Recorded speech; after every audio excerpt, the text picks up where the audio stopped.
नमस्कार सर्वांना, जय शिवराय. आपल्या कबूतरबाजी विजयन लव चॅनलमध्ये तुमचं सगळ्यांचं मनापासून हार्दिक स्वागत. हा लासोटा आहे. कबुतरांना किंवा इतर पक्ष्यांना मुंडी होऊ नये. मुंडी म्हणजे PMV आणि मानमोडी पण त्याला म्हणतात.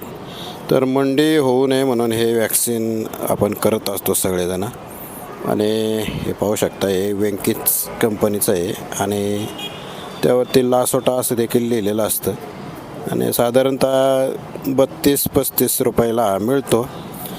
हे जे आहे ते निळ्या कलरचं जे पाणी आहे ते या बाटलीतलं, ते जे निळ्या कलरचं लिक्विड आहे ते या शेजारच्या बाटलीमध्ये मिक्स करायचं आणि ते दोन्ही नंतरनं या ड्रॉपरमध्ये घ्यायचं. आणि शक्यतो असा संध्याकाळचा टाईम आहे बघा, शक्यतो संध्याकाळच्या टायमिंगला आपल्याला लासोटा द्यायचा असतो.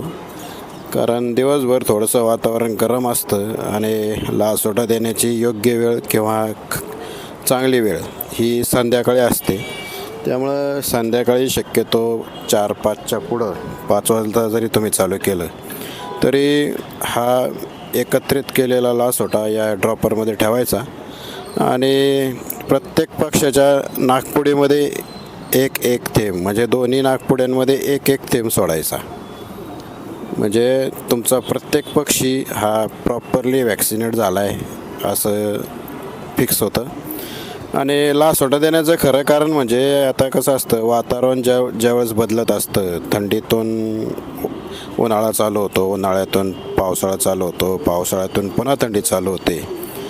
अशा वेळेस जे वातावरण बदलत असतं, वातावरणामध्ये जे बदल होत असतात, थंडी, गार, गरम, उष्ण, या वातावरणामधून पक्ष्यांना, कबुतरांना किंवा कोंबड्यांना, अनेक पक्ष्यांना चालतो.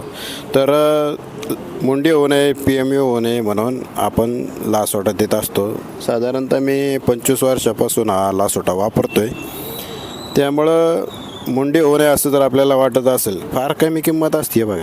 हे 32 रुपयाचा लासोटा आहे आणि त्याचा फोटो तर आपण वरती टाकणारच आहे. आणि हा लासोटा कुठल्याही कंपनीचा असला तरी काही फरक नाही पडत. पण देण्याची पद्धत, देण्याची वेळ ही नीट लक्षात ठेवा. शक्यतो संध्याकाळी 5च्या पुढं लासोटा द्यायला सुरुवात करायची, जेणेकरून वातावरण हे प्रॉपर गार असतं. आणि आता हा मिक्स करायचा. हा लिक्विड फॉर्म आहे आणि ह्याच्यामध्ये पावडर असते आणि या ड्रॉपरमध्ये आपण तो मिक्स करणार आहे नंतर. आणि हा मिक्स करून झाला की मग तो तुमच्या पक्ष्यांना प्रत्येक नाकपुडीमध्ये एक थेंब, असा एका पक्षाला 2 थेंब. काही जण डोळ्यात पण देतात, पण डोळ्यात तो काय प्रॉपरली जात नाही. त्यामुळं नाकपुडीमध्ये एक थेंब दिलेला कधी चांगला. कारण हा आपला जो रुटीन आहे, आता ती तारीख लिहून ठेवायची. समजा आज जर दिला तर पुढील 3 महिन्यानंतर पुन्हा याच तारखेला तो रिपीट करायचा, जेणेकरून तुमच्या लॉफ्टमध्ये, तुमच्या डावळीमध्ये कधीच कबुतरांना मुंडी हा आजार होणार नाही. कारण ज्यांना लासोटा दिलेला असतो त्यांना मुंडीचा धोका एकदम कमी असतो किंवा होत पण नाही. आता आपण 25 वर्ष अनुभवलेले आपल्या कबुतरांना आपण कंटिन्यू हेच वॅक्सिन देत असतो. त्यामुळं आपल्याकडे तर कधीच मुंडी होत नाही. त्यामुळं लासोटा हा सगळ्यात कंपल्सरी आहे. तुमचे कबुतर साधे असोत, रेसर असोत, गिर्याबाज असो किंवा इतर कुठल्याही ब्रीडचे असो, कोंबड्यांना देखील तुम्ही लासोटा देऊ शकता. त्यामुळं आपल्या पक्ष्यांची काळजी घेणं आपलं काम असतं. आणि लासोटा दिला की मुंडीसाठी तुम्ही एकदम निश्चिंत राहा. लासोटा दिल्यानंतर मुंडी पक्ष्यांना होतच नाही. आणि याचा एक दुसरा एक विषय असतो की आज जर लासोटा तुम्ही पक्ष्यांना जर दिला आहे तर त्याच्या दुसरा दिवस म्हणजे उद्या पक्षी उडायला बाहेर सोडायचे नसतात, आरामावर ठेवायचे असतात. त्याच्या दुसऱ्या दिवशीपासून, म्हणजे आज लासोटा दिला तर उद्या आराम द्यायचा आणि त्याच्या पुढच्या दिवसापासून तुम्ही रेग्युलरली तुमच्या पक्ष्यांची मेहनत असेल किंवा उडाण असेल हे करू शकता. पण एक एवढंच गोष्ट सांगण्यासारखी आहे की लासोटा म्हणजे ज्याने लासोटा दिला आहे त्याच्या पक्ष्यांना मुंडी कधी होतच नसते. त्यामुळं खूप साधी कन्सेप्ट आहे, खूप छोटी कन्सेप्ट आहे आणि एकदम स्वस्त वॅक्सिन आहे. फक्त हे लासोटा घ्यायला जेव्हा तुम्ही जात असता तेव्हाच थर्मास घेऊन जा. आणि कारण हे जी बाटली ही मधली तर ती पावडर टाईप असते, त्यामुळं तिचं ती व्यवस्थित राहण्यासाठी फक्त तुम्ही थर्मास घेऊन जा आणि थर्मासमध्ये ते आपल्याला बर्फ वगैरे टाकून देतातच. आणि नंतर मग तुम्ही असं हे एकत्रित मिक्स करून या ड्रॉपरमध्ये भरून तुम्ही प्रत्येक पक्षाला प्रत्येक नाकपुडीमध्ये एक एक या पद्धतीने 2 थेंब देऊ शकता. तुमच्या लॉफ्टमध्ये यानंतर कधीच मुंडी होणार नाही. त्यामुळं अगदी सोपी प्रोसेस आहे, कारण एकदा मुंडी झाली की ती परत लवकर बरी करण्यासाठी खूप दिवस निघून जातात आणि त्यापेक्षा अगोदर काळजी घेतलेली कधीही चांगली. त्यामुळं नक्कीच लासोटा सर्वांनी द्यावा. धन्यवाद. हा लासोटा आहे आणि आपण हा मिक्स केलेला आहे. आणि बघा ह्याचं पाणी जे आहे ते लिक्विड जे आहे ते निळ्या कलरचं आहे.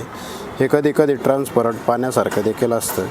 हे त्याच्या कंपनीनुसार असतं, पण लासोटा आहे राणीखेत पण त्याला असं म्हटलं जातं. खाली लासोटा बनलेला आहे बघा, लासोटा स्ट्रेन. 100 डोसेस असतात याच्यामध्ये 32 आणि याच्यामध्ये एक्सपायरी डेट पण असते, ती पण एकदा पाहून घ्या. आता बघा याची जून 2025 मॅन्युफॅक्चरिंग आहे आणि नोव्हेंबर 2026 ही एक्सपायरी डेट आहे. त्यामुळं हा लासोटा आता आपण यामध्ये मिक्स केला आहे. नंतर आपण आता या ड्रॉपरमध्ये भरणार आणि प्रत्येक पक्ष्यांना देणार आहोत. आता हे लिक्विड आपण या पावडरमध्ये टाकून चांगलं मिक्स केलं आहे, हलवलं आहे आणि नंतर आता या ड्रॉपरमध्ये भरलं आहे आणि आता रेडी आहे. आता हा प्रत्येक पक्षाला आपण आता देण्यास सुरुवात करणार आहे. एक थेंब असा दिला पाहिजे आणि शक्यतो दुसऱ्या दिवशी पक्षी बाहेर सोडू नका. त्यांना 1 दिवस आराम द्यावा लागतो आणि दर 3 महिन्यांनी तो रिपीट केला तर तुमच्याकडं मुंडी कधीच येणार नाही.